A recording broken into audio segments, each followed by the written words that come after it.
Estão me ouvindo? Boa tarde. Tudo bem? Vamos lá. Chegamos ao nosso período da tarde e agradeço a presença de vocês aqui e também daqueles que nos acompanham pela internet. Então, como nós prometemos, nós vamos falar agora sobre identidade e hermenêutica, identidade e interpretação da Bíblia. Essa é a primeira palestra. No segundo momento, nós vamos falar sobre identidade e comportamento e também um pouquinho de identidade e missão. Abra sua Bíblia no livro de 2 Timóteo, capítulo 3, versículos 16 e 17. 2 Timóteo, capítulo 3, versículos 16 e 17.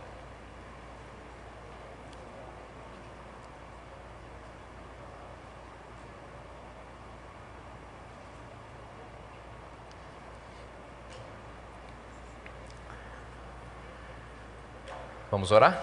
Feche seus olhos, vamos falar com Deus. Nosso Deus e nosso Pai, chegou a hora em que vamos estudar mais uma vez a Tua Palavra. Queremos entender Teus planos, Teus propósitos e a maneira como Tu te revelas em Tua Palavra. Fala conosco, nos orienta, te pedimos em nome de Jesus. Amém. Acho que podemos ler a partir do versículo 14. Tu, porém, permanece naquilo que aprendeste e que foste inteirado, sabendo de quem o aprendeste e que desde a infância sabes as sagradas letras que podem tornar-te sábio para a salvação pela fé em Cristo Jesus. Toda a Escritura é inspirada por Deus e útil para o ensino, para a repreensão, para a correção, para a educação na justiça, a fim de que o homem de Deus seja perfeito e perfeitamente habilitado para toda a boa obra. Esse texto apresenta os princípios fundamentais de interpretação da palavra de Deus. No verso 16, nós já encontramos uma declaração absoluta do apóstolo Paulo a respeito das Escrituras. Ele diz: toda a Escritura é inspirada por Deus. Aqui nós vamos destacar nesse momento duas palavras importantes. Primeiro, a palavra toda, que é um pronome indefinido que abrange tudo aquilo que se refere a um determinado sujeito. Toda a Escritura. Nesse ponto, o apóstolo Paulo está apresentando o que foi desenvolvido depois na Reforma, e especialmente aplicado no contexto adventista, que é a totalidade das Escrituras. Daí se derivou o conhecido princípio tota scriptura. O que isso significa? Que a Bíblia, de Gênesis a Apocalipse, deve ser aplicada como nossa única regra de fé e prática. Toda a Escritura. É por isso que, como adventistas do sétimo dia, nós mantemos em nosso corpo doutrinário e enfatizamos a vigência da lei de Deus, porque a lei de Deus está registrada numa porção das Escrituras que não foi abolida. O princípio da tota scriptura também pode ser muito bem verificado em Mateus capítulo 5, versículo 17, na declaração de Jesus, de que Ele não veio para revogar nem a lei nem os profetas, ao contrário, veio para confirmar a lei e os profetas, e ele expande esse entendimento ao dizer que nem um tio ou jota das Escrituras deveria ser removido até que tudo se cumprisse. Então, essas passagens aqui que acabei de mencionar e outras das Escrituras revelam que o princípio por meio do qual, ou um dos princípios por meio dos quais nós deveríamos nos aproximar das Escrituras, é a totalidade das Escrituras, porque toda a Escritura é inspirada. A segunda palavra que eu quero destacar nessa sentença do apóstolo é a palavra inspirada. Esta palavra, ou essa expressão inspirada por Deus, é a tradução da palavra grega theopneustos.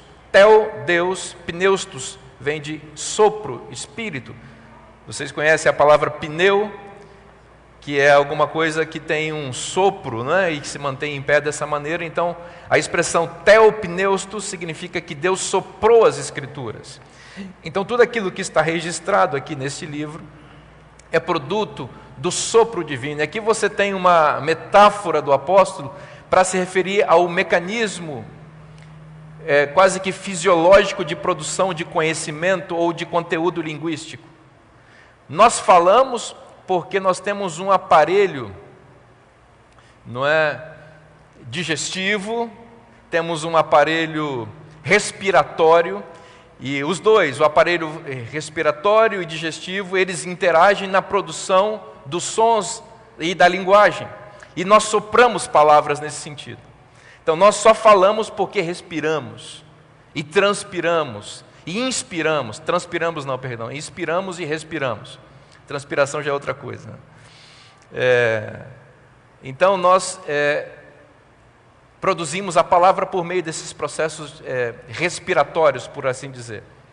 Então o apóstolo, pensando nessa maneira de se produzir palavras, ele diz: as Escrituras também foram sopradas por Deus.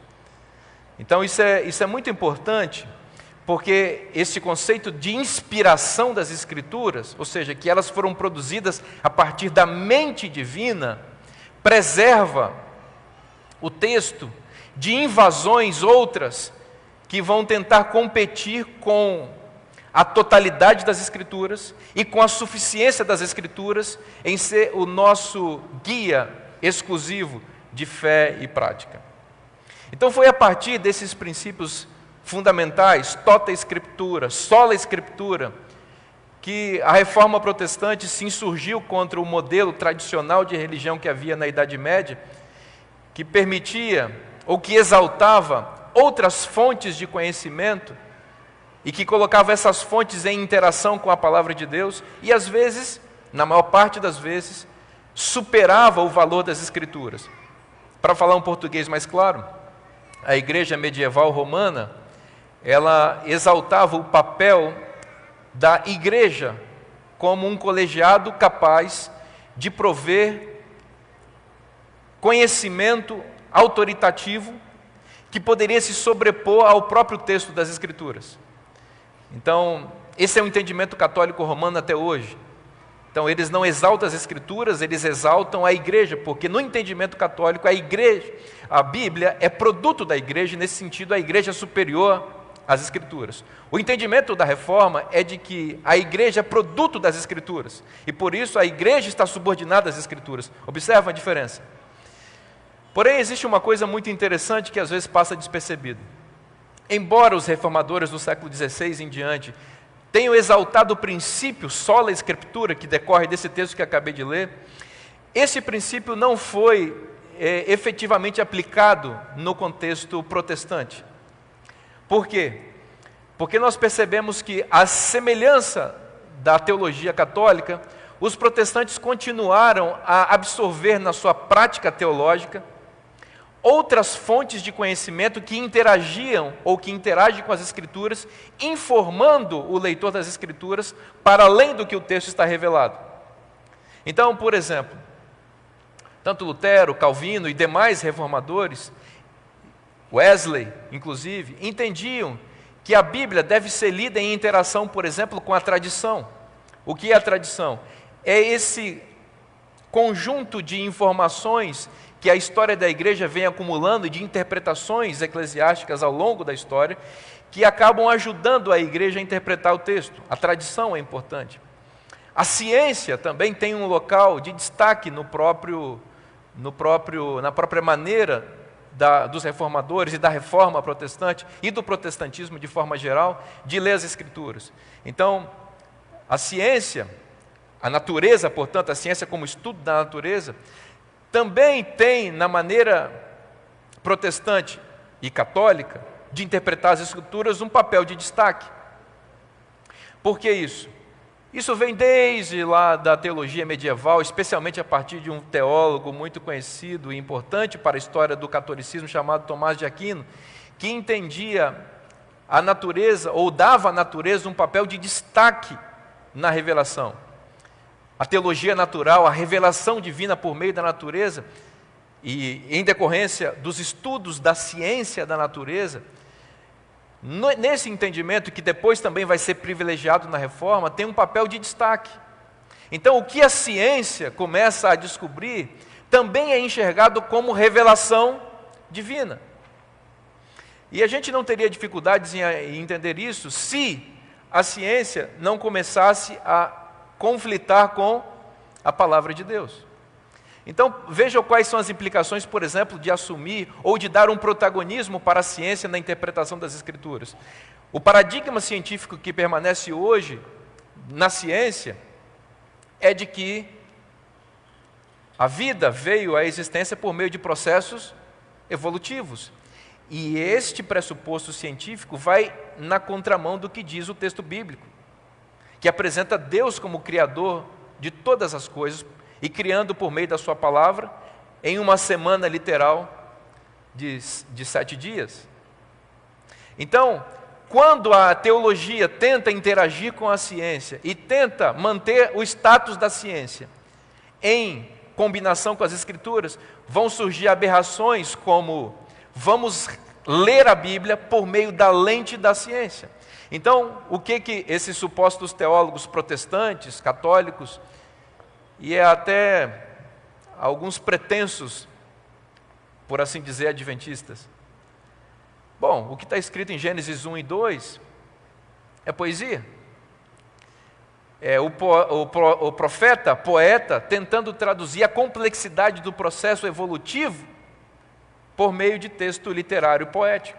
Então, o texto não pode ser lido tal como ele está escrito. Nesse sentido, quem defende esta visão está propondo o que escandalizou alguns num vídeo recente de um teólogo e pastor protestante brasileiro, que propôs que a Bíblia deve ser atualizada. A Bíblia não pode ser lida como está aí, porque senão ela não é relevante. Ele não estava pensando em Gênesis 1 e 2, ele estava pensando em temas sociais como escravidão, como feminismo, como homossexualidade ou homossexualismo. Era isso que ele tinha em mente, porque a Bíblia tem declarações fortíssimas a respeito desses temas que vão na contramão dos supostos processos civilizatórios contemporâneos, né? Que vão contrariar a Bíblia. Então, estes intérpretes das Escrituras, que absorvem a ciência, a cultura, a filosofia, e acreditam que estas áreas do conhecimento são fontes de revelação divina e que por isso devem interagir com as Escrituras, esses intérpretes vão adulterar o texto bíblico, ou vão ler o texto bíblico por meio dessas lentes e vão, em muitas ocasiões, simplesmente substituir palavras no texto bíblico na interpretação e palavras com sentido oposto. Por exemplo, onde Deus diz, isso é abominável, eles vão dizer, não, isso é aceitável. Vocês, por exemplo, se vocês lerem, para dar um exemplo bastante atual e relevante, e com todo respeito às escolhas pessoais dos indivíduos, ok? Mas se você ler Levítico 18, você vai descobrir que Deus registrou na palavra dele que a prática homossexual é abominável. Está registrado isso, que a prática homossexual é abominável. Então, uma pessoa que pretenda ler as Escrituras a partir dos supostos processos e avanços civilizatórios da sociedade contemporânea, e que quer continuar a ser cristão e biblicista, como os protestantes são, eles vão ler as Escrituras traduzindo, atualizando declarações dessa natureza. Então, por exemplo, aqueles que querem continuar biblicistas, ou seja, valorizando as Escrituras, como é da tradição protestante, mas que vão absorver, mais uma vez, a ciência, a filosofia, a cultura e os supostos avanços civilizatórios da sociedade contemporânea, vão tentar fazer uma tradução ou uma interpretação ou uma atualização das Escrituras à luz dos avanços feministas. Então, aqueles textos de Paulo, de Efésios 5, que diz que a mulher deve ser submissa ao seu marido e que o marido é o cabeça da mulher, como Cristo é o cabeça da igreja, Esses textos são um soco no estômago da interpretação pós-moderna. Mas existe muita gente que é pós-moderna e que é cristã. E eles tentam acomodar as suas pressuposições pós-modernas à Bíblia. E como fazem isso? Impondo esses valores à Bíblia. Fazem um movimento contrário que deveria. A Bíblia deveria impor sobre nós os seus valores e nós deveríamos nos subordinar a ela. Mas eles fazem um movimento contrário, conforme eu disse. Pegam os avanços da ciência, dos processos civilizatórios, filosóficos e culturais e sociológicos e impõem sobre a Bíblia. E isso faz com que a Bíblia seja distorcida em sua interpretação. Então, os textos que falam sobre a submissão feminina, os textos de Paulo, o texto de 1 Timóteo capítulo 2, por exemplo, em que Paulo apresenta a liderança masculina e ali estabelece princípios para a liderança masculina na igreja, e nós derivamos o conceito de ordenação masculina a partir disso. Esses textos eles são violentamente adulterados nessa interpretação que enxerga outras fontes como autoritativas na interpretação das Escrituras. Então, uma leitura feminista das Escrituras seria: o que Paulo falou deve ser desconsiderado, deve ser atualizado. Então, esse negócio de que o homem é o cabeça da mulher, isso não tem valor mais.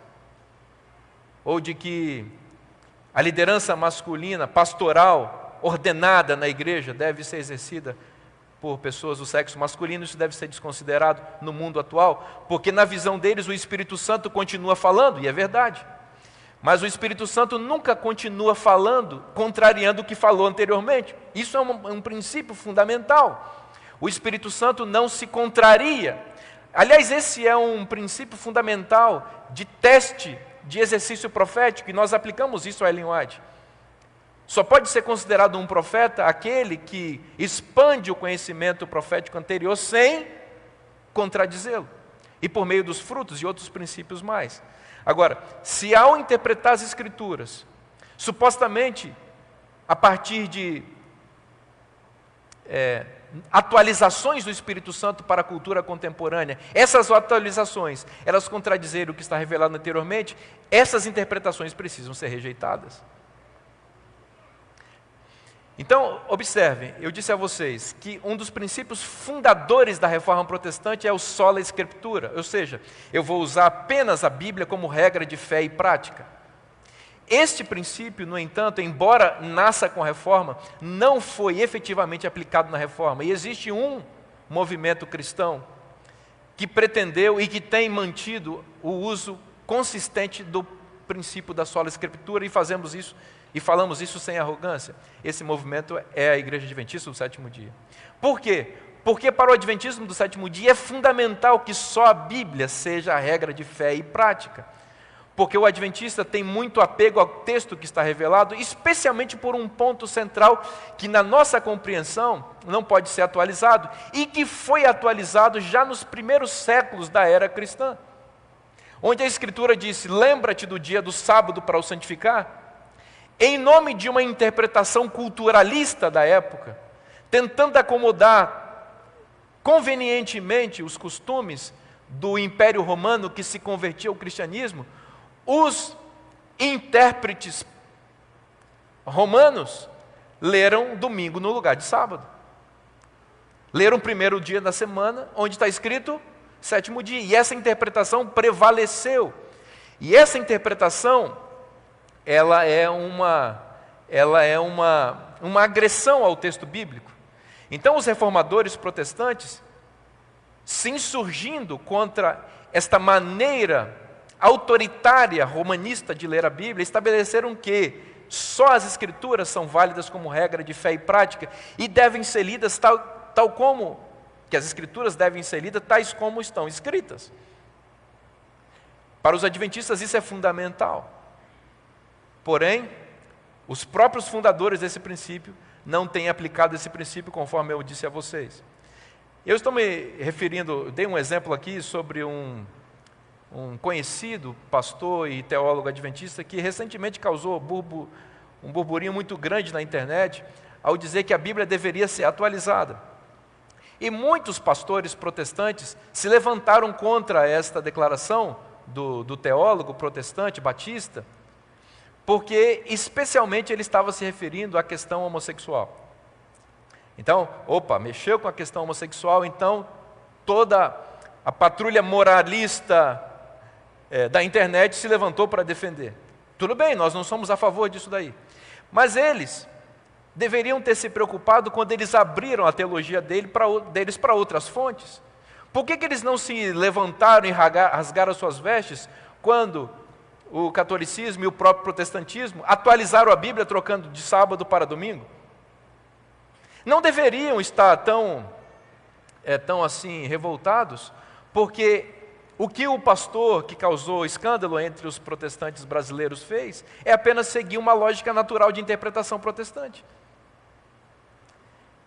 Porque a interpretação protestante não segue o sola escritura. Porque se seguisse, teria que ler a Bíblia tal como ela está escrita em todos os seus pontos. Vocês entendem o que eu estou falando?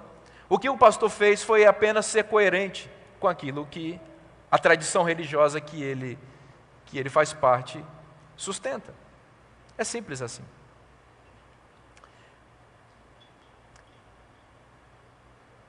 Existe uma coisa muito importante na interpretação, que a gente precisa saber a origem do conhecimento que a gente está interpretando. Na filosofia se chama de epistemologia, a origem do conhecimento, como o conhecimento é produzido e ele é processado. O conhecimento teológico que está registrado nas Escrituras, ele é produzido por meio de revelação. Para vocês terem uma comparação, o conhecimento científico é produzido a partir de pesquisa, ok? O conhecimento bíblico é produzido por meio de revelação. O que é isso? Deus se revela para o ser humano, para o profeta, que registra o produto da revelação divina. É assim. Lembra de 2 Timóteo capítulo 3, versículo 16? Toda a escritura é inspirada, theopneustos, Deus falou, e o profeta registrou. Ao longo da história cristã, existem maneiras diferentes e divergentes de entender como se dá o processo de inspiração-revelação. Mas, basicamente, prevaleceu na história do cristianismo recente 2 modelos de inspiração e revelação que competem por adeptos. O primeiro modelo vem a partir do liberalismo teológico do século XIX. Vai começar lá com um teólogo alemão chamado Schleiermacher. É um liberal, enxerga as Escrituras como um produto cultural e literário. E a partir do entendimento desse teólogo, desenvolveu-se um modelo de revelação e inspiração chamado teologia do encontro, ou revelação do encontro, ou inspiração do encontro. Eu vou resumir o que seria isso. Que a Bíblia, o que está aqui, é o registro de uma experiência espiritual, emocional, que o profeta teve com Deus. Então vamos lá. Deus se revelou para o profeta e ele ficou em estado de êxtase, a partir daquela teofania, da aparição do divino para ele. Então, aquilo encheu a mente e o coração do profeta de sentimentos e pensamentos sublimes. E depois desse processo de revelação acabado, ele vai registrar as suas impressões de seu encontro com o sobrenatural. Então, isso é chamado de teologia do encontro. Qual o resultado disso na prática? Para os adeptos dessa linha de entender a origem do conhecimento bíblico, as Escrituras, elas não são um texto autoritativo, elas são um texto poético, espiritual, mas que se referem a uma determinada situação espiritual de uma pessoa e que podem inspirar a nossa relação com Deus, mas não tem o texto bíblico capacidade de informar a toda a humanidade, aos seres humanos em todos os seus conflitos e em todas as circunstâncias, porque ela é fruto de uma experiência sensorial, pessoal do profeta. Para a teologia do encontro, a revelação não se deu de modo cognitivo, ou seja, Deus não revelou informações universais e preciosas. Ele apenas fez revelações espirituais. E imbuído por isso, o profeta registrou, em geral, em texto poético. Teologia do encontro. Naturalmente, esse modelo precisa ser rejeitado. Por quê? Porque esse modelo vai rebaixar o valor das Escrituras como texto fiel e autoritativo para conduzir a nossa vida. No máximo, as Escrituras serviriam apenas para mediar nossa relação espiritual e sensorial com Deus. Ou seja, as Escrituras seriam apenas um registro para eu ler, me emocionar, e chorar, e sorrir, e nada mais do que isso. Agora, se eu quiser tomar decisões a respeito de que caminho seguir, eu vou precisar perguntar a outras fontes, como a ciência, como a cultura, como a filosofia, porque a Bíblia não tem competência para isso, porque, segundo a teologia do encontro, ela não foi registrada com esse propósito. Entenderam? Esse é o primeiro modelo. Em reação a esse modelo, ao modelo liberal, os fundamentalistas protestantes, no início do século XX, propuseram um novo modelo, final do século XIX, início do século XX, que é um modelo que vai exagerar o valor autoritativo das Escrituras. Observe que o que se tem é sempre um extremo. Então, eles propuseram um modelo de inspiração verbal, ou inspiração mecânica, ditado verbal. Em outras palavras, o que isso significa? Para estes intérpretes fundamentalistas protestantes, a Bíblia, palavra por palavra, foi ditada por Deus. E a partir desse ditado verbal divino, eles propuseram o princípio da inerrância das Escrituras. O que é o princípio da inerrância? É que as Escrituras de Gênesis e Apocalipse não contêm nenhum erro factual. Esse é um problema porque se você lê as Escrituras, especialmente os relatos que são paralelos, que falam do mesmo episódio, você vai encontrar discrepâncias e diferenças. E o modelo da inerrância vai tentar fazer bastantes malabarismos para tentar explicar essas aparentes contradições das Escrituras e não vão encontrar coerentemente respostas para todos esses pontos. Se você ler a Bíblia com atenção, você vai perceber que o profeta ou o copista posterior, ele cometeu equívocos e lapsos, mudou nomes de personagens, cometeu, digamos, erros de precisão numérica. A Bíblia e tem casos dessa natureza. Então, para um inerrantista, fundamentalista protestante, dizer que a Bíblia contém esse tipo de erros é dizer que Deus errou. E Deus não pode errar, porque Deus foi que ditou, palavra por palavra.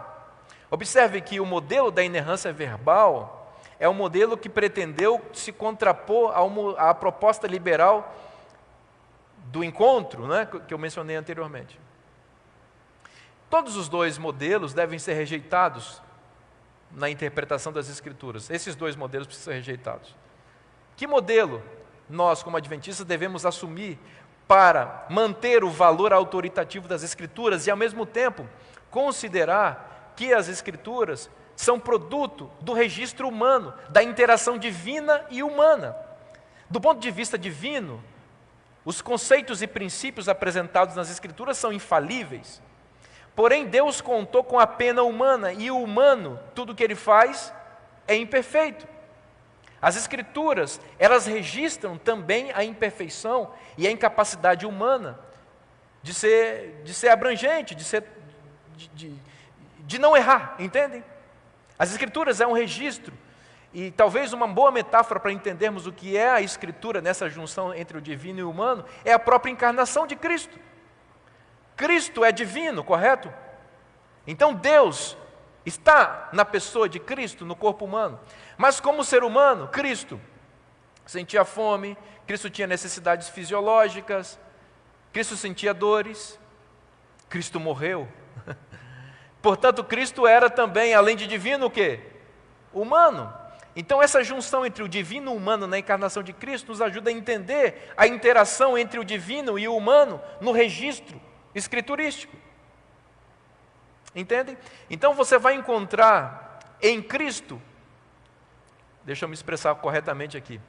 Você vai encontrar em Cristo erros inocentes, ou falhas inocentes que são inerentes da humanidade. Eu mencionei aqui: sono, cansaço, fome, dor, angústia. São coisas que são próprias de ser humano. Deus não sente essas coisas. Mas Cristo, como humano, sentiu. Ao mesmo tempo, Cristo é a palavra encarnada, é o verbo divino. Então, em Cristo você tem a plenitude da divindade e a plenitude da humanidade em interação total. Se você transpõe essa metáfora para entender as Escrituras, você vai perceber que a Escritura também tem erros inocentes, como eu mencionei aqui, imprecisões numéricas, eventuais equívocos nos detalhes e na descrição das narrativas. Esse é o elemento humano que está registrado nas Escrituras. Mas os princípios eternos da palavra de Deus estão aí, e eles representam a parte divina na inspiração. Como nós, adventistas, lidamos com a inspiração verbal? Nós não somos nem liberais, que não enxergam o valor autoritativo nas Escrituras, nem somos fundamentalistas, que enxergam a inerrância das Escrituras. Nós acreditamos que as Escrituras são a interação entre o divino e o humano. Portanto, a Bíblia é a autoritativa a palavra de Deus e foi registrada em linguagem humana. Mas, como diz Ellen G. White no prefácio do Grande Conflito, a linguagem humana se tornou a palavra de Deus. Então, quando eu leio isso aqui, que é produto da pena humana, mas lembra que Pedro fala que os profetas foram movidos pelo Espírito Santo? Isso aqui é a palavra de Deus. E deixa eu corrigir uma distorção que a gente ouve por aí às vezes. A Bíblia contém a palavra de Deus. Não, a Bíblia é a palavra de Deus. Porque se você diz que a Bíblia contém a palavra de Deus, você está assumindo o princípio, ou está rejeitando o princípio da sola escritura e da tota escritura. Ou seja, a Bíblia é a única regra de fé e prática, sola escritura. Toda escritura é inspirada, tota escritura. E esses são os princípios fundamentais na interpretação das Escrituras, e que os adventistas têm mantido consistentemente ao longo de toda a sua história. E a partir desses princípios, nós derivamos a interpretação das Escrituras, da qual derivou as nossas doutrinas. Ok? Da qual derivou as nossas doutrinas. Interessante. Vamos pensar nisso a respeito da identidade adventista, das doutrinas ou da formulação do corpo doutrinário adventista. Qual é o principal verso das Escrituras para a compreensão profética adventista? O verso que deu o start para esse movimento? Daniel 8,14. O que está escrito lá? Até 2.300 tardes e manhãs, e o santuário será purificado. Como é que Guilherme Miller entendeu esse texto?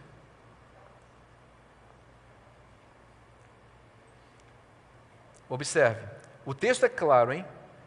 Até 2.300 tardes e manhãs e o santuário será purificado. Então você tem duas palavras fundamentais aí, santuário e purificado. A purificação do santuário. Obviamente, quando você lê o texto está se referindo a um santuário que está onde? No céu. E o texto está dizendo que esse santuário seria o quê? Purificado. Miller era um protestante. Embora fosse um fiel cristão protestante, era protestante. Logo, ele lia a Bíblia a partir das lentes protestantes. E a partir das lentes protestantes, é impossível você ler esse texto tal como ele está registrado. Esse texto, portanto, precisa ser atualizado. E Miller atualizou o texto. E a atualização de Miller do texto derivou no grande desapontamento de 1844. Querem pensar comigo como foi essa atualização? Miller leu terra no lugar de santuário. Leu volta de Jesus no lugar de purificado. Então, ele interpretou assim, Daniel 8,14. Depois de 2.300 anos, a terra será purificada com a volta de Jesus. E aí ou o movimento milerita, não ele especificamente, o movimento milerita marcou a data da volta de Jesus. Por que eles fizeram isso? Porque na concepção protestante não havia, e não há ainda na concepção protestante, um santuário aonde? No céu. Muito mais, se houvesse um santuário no céu, jamais esse santuário deveria ser purificado. Porque como é que o céu, um lugar impoluto, pode ser purificado? Então, ele simplesmente não pôde ler o texto como o texto está escrito. Por que que os protestantes leem o texto bíblico dessa maneira, e em específico esse texto? E por que que Miller deu dessa maneira? Porque, conforme eu disse a vocês, os protestantes, eles permitiram que outras fontes de conhecimento informassem a teologia deles. E se tem uma coisa, e se há uma coisa que realmente informou a teologia católica e protestante ao longo da história, se chama filosofia grega.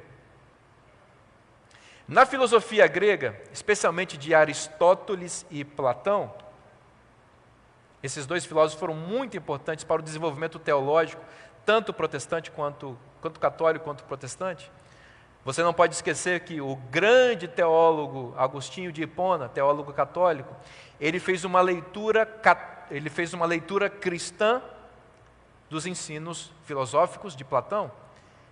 E depois, na Idade Média, o doutor angélico, assim chamado doutor angélico Tomás de Aquino, fez uma leitura cristã dos ensinos filosóficos de Aristóteles.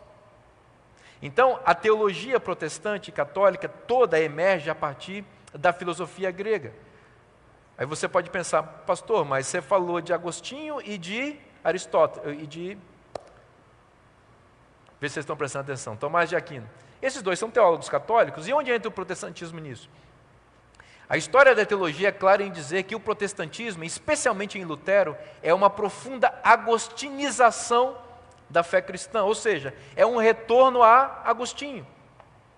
Então, por exemplo, as ênfases protestantes da justificação pela fé, salvação pela graça, tal como os protestantes enxergam, derivam do entendimento de Agostinho, lá no IV século. Só que Agostinho, por sua vez, derivou sua teologia de quem? De Platão. Então, quando o protestantismo defende o que defende, está defendendo, em realidade, uma visão filosófica ou platônica.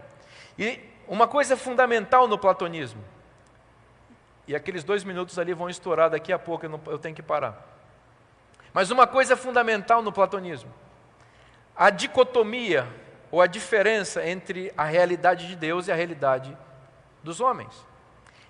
Isso é uma coisa que está em Platão, e que veio para a teologia de Agostinho, e que invadiu a teologia protestante. Uma divisão entre as realidades divinas e humanas.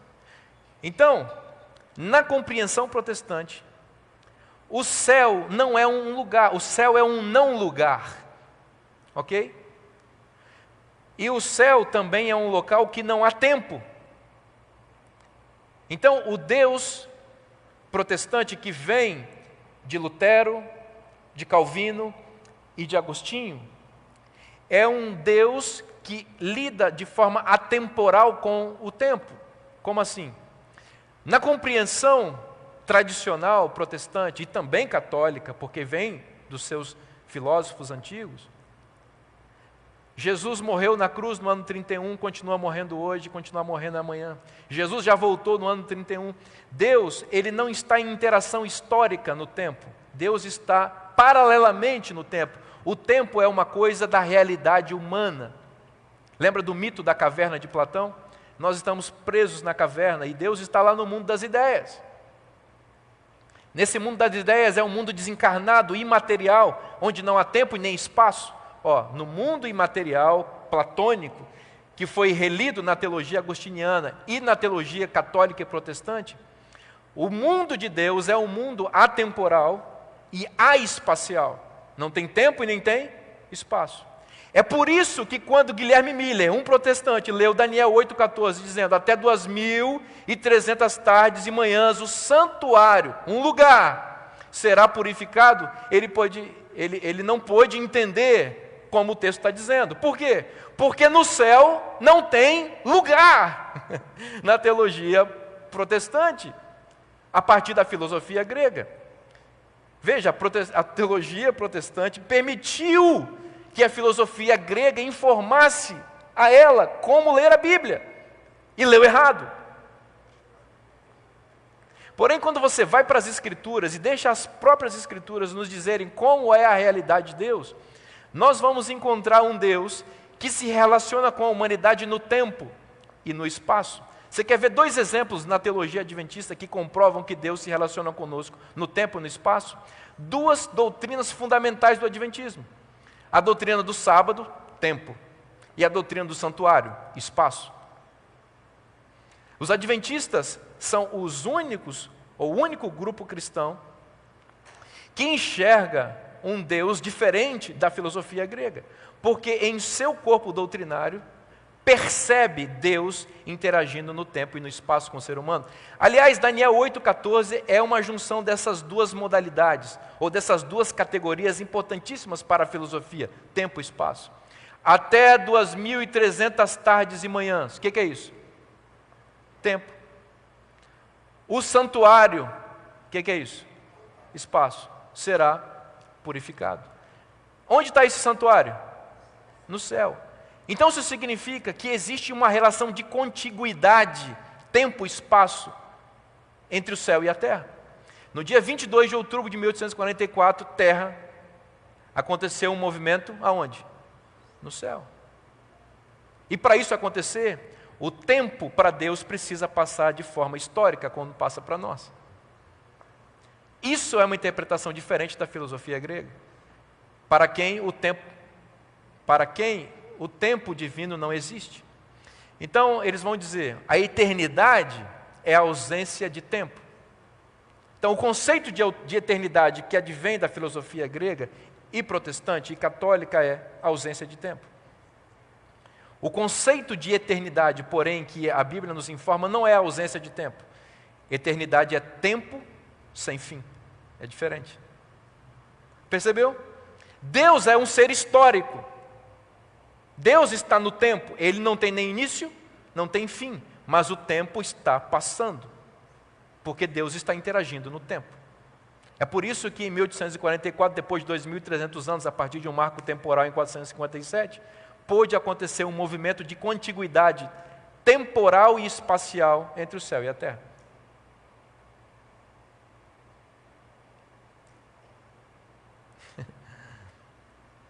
Vocês estão entendendo?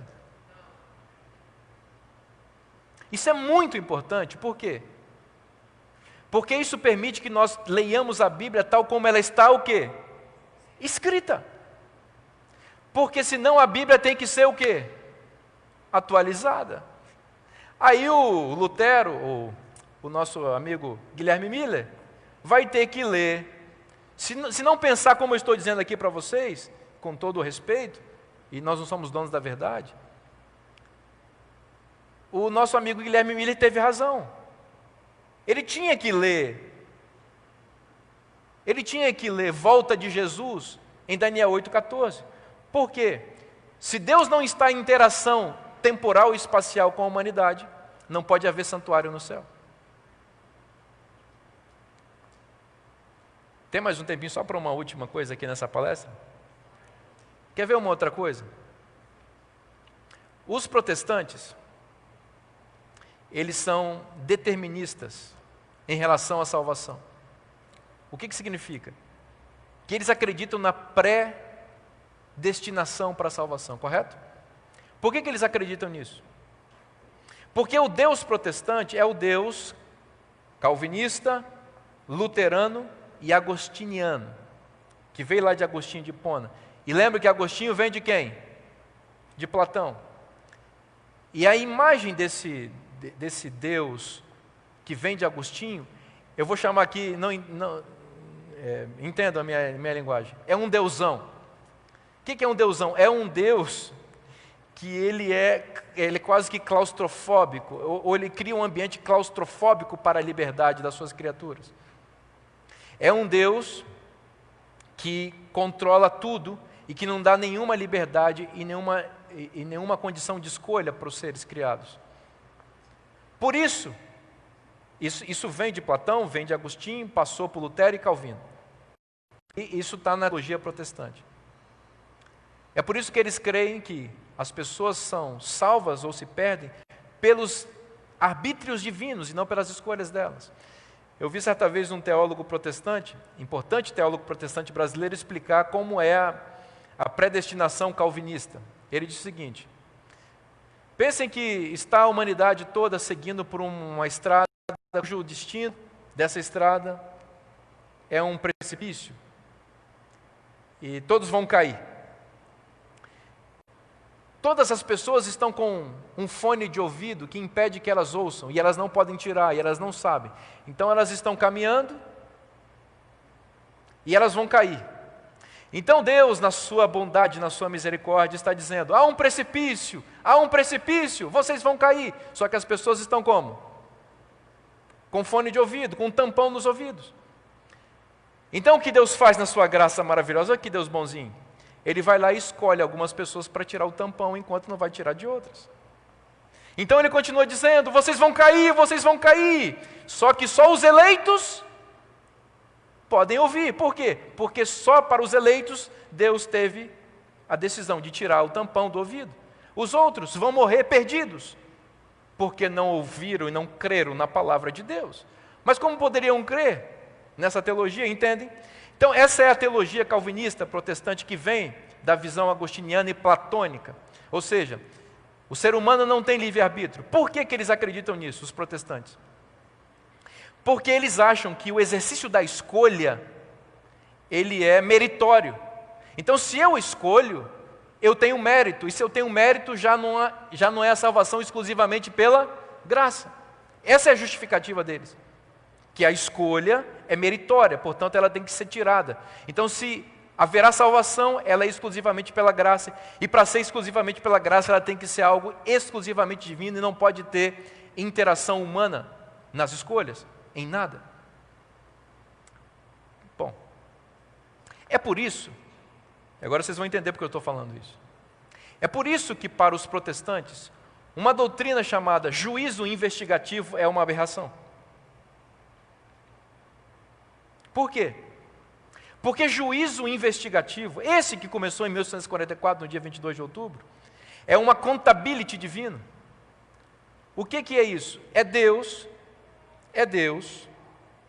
prestando contas com a humanidade a partir das escolhas que os seres humanos fizeram. Isso é juízo investigativo. Na mentalidade protestante, essa doutrina, juízo investigativo, é uma heresia. E por que é uma heresia? Porque para eles Deus já escolheu quem vai se salvar e vai se perder, ele não precisa julgar. Entenderam? Juízo investigativo pressupõe uma leitura da Bíblia em que Deus dá livre-arbítrio para os seres humanos. Portanto, nós adventistas não somos evangélicos e protestantes, porque nós não lemos a Bíblia dessa maneira. Qual seria o nosso erro hoje, se nós quisermos nos tornar protestantes? No sentido de ler a Bíblia como os protestantes leem. E qual seria o resultado disso? Nós deveríamos rebaixar a doutrina do juízo investigativo.